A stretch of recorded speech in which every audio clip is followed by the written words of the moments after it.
Track 4.01.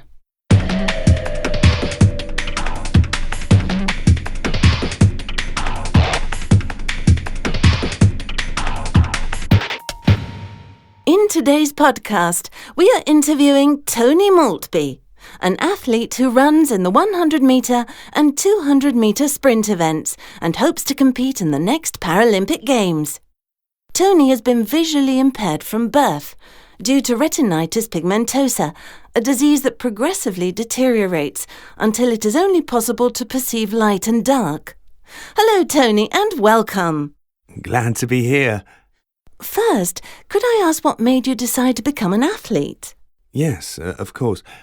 Well, I played lots of different sports, tennis, basketball and so on when I was younger, and my eyesight was better. But I knew that as my eyesight got worse, I wouldn't be able to keep on playing those sports. So I decided to choose a sport that I could continue even without any vision, and I chose running. And then you discovered you were really good at it.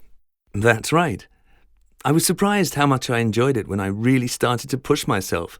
That's when my trainer suggested I should try out for the Paralympics. That was a great idea. So tell us a bit about your training. How do you get in shape for a competition like this? I train every morning before work, and twice a week after work, and also at the weekend. I have a running track at home, and I go running 3 times a week with a friend. For 3 to 4 months before a competition, I train with a personal guide. We run together and pace our running so that I gradually improve my speed. Running requires a high degree of concentration because I have to pay careful attention to the position of other athletes and stay within the marked lines.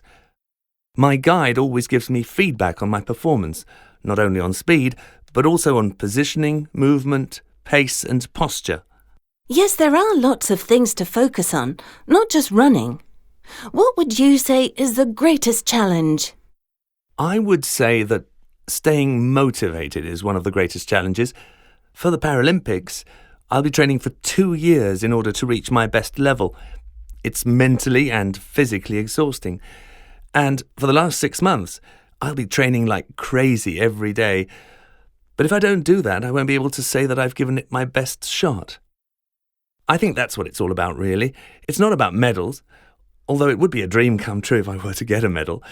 It's about knowing that you've done your absolute best. How do you see sport for visually impaired athletes developing in the future?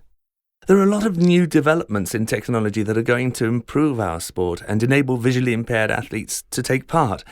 One type of technology is based on the sense of touch. Runners are guided and kept on course during races using a series of vibrations, so they won't need a sighted guide to run with them. Another idea is a navigation device that will tell you where you are via vibrations on your wrist or arm. That means that runners can run in marathons unaccompanied. I predict that one day visually impaired runners will be competing unaided alongside sighted runners.